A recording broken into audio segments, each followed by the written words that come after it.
ನಮಸ್ಕಾರ, ನೀವು ನೋಡ್ತಾ ಇದ್ದೀರಾ ನ್ಯೂಸ್ ಫಸ್ಟ್ ಲೈವ್. ನಾನು ಮಧುಸೂದನ್. ಮೊದಲಿಗೆ headlines. Sandalwood queen versus Darshan fans ಕದನ. ಚಾಲೆಂಜಿಂಗ್ ಸ್ಟಾರ್ ಅಭಿಮಾನಿಗಳ ವಿರುದ್ಧ ಸಮರ ಸಾರಿದ ರಮ್ಯಾ. ಸೈಬರ್ ಕ್ರೈಮ್ ಪೊಲೀಸ್ ಠಾಣೆಗೆ ದೂರು ನೀಡಲು ನಿರ್ಧಾರ.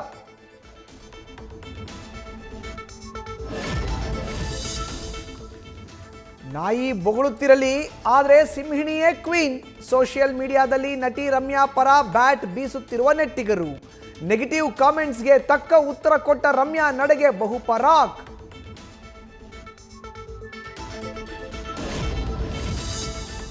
ಧರ್ಮಸ್ಥಳದಲ್ಲಿ ಬುರುಡೆಗಳ ರಹಸ್ಯ ಬಯಲಿಗೆಳೆಯಲು ಮುಂದಾದ ಎಸ್ಐಟಿ ತಂಡ.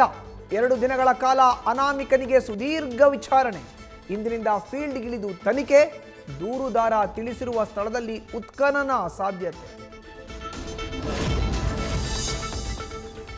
ಬಳ್ಳಾರಿ ಬಳಿಕ ಬೆಳಗಾವಿ ಜಿಲ್ಲೆಯ ಭಿನ್ನಮತ ಸರಿಪಡಿಸಲು ವಿಜಯೇಂದ್ರ ಪ್ಲಾನ್. ರಮೇಶ್ ಜಾರಕಿಹೊಳಿ ತವರು ಕ್ಷೇತ್ರದಲ್ಲಿ ಸಂಘಟನಾ ಸಭೆಗೆ ತೀರ್ಮಾನ. ಸಾಹುಕಾರ್ ಹೊರತುಪಡಿಸಿ ಉಳಿದ ನಾಯಕರ ಒಗ್ಗೂಡಿಸಲು ತಂತ್ರ. ಮೈಸೂರಿಗೆ ಸಿದ್ದರಾಮಯ್ಯ ಕೊಟ್ಟಷ್ಟು ಅನುದಾನ ಬೇರೆ ಯಾವ ಸಿಎಂ ನೀಡಿಲ್ಲ. ಆ ಅರ್ಥದಲ್ಲಿ ನಾನು ಹೇಳಿಕೆ ನೀಡಿದ್ದೇನೆ. ನಾಲ್ವಡಿ ಕೃಷ್ಣರಾಜ ಒಡೆಯರ್ ಕೊಡುಗೆ ಗೌಣ ಮಾಡಬೇಕು ಎಂಬುದು ನನ್ನ ಉದ್ದೇಶ ಅಲ್ಲ. ನ್ಯೂಸ್ ಫಸ್ಟ್ಗೆ ಡಾಕ್ಟರ್ ಯತೀಂದ್ರ ಸಿದ್ದರಾಮಯ್ಯ ಸ್ಪಷ್ಟನೆ. ನ್ಯೂಸ್ ಫಸ್ಟ್ ನಿರ್ಭೀತಿಯಿಂದ ನಿಮ್ಮ ಪರವಾಗಿ.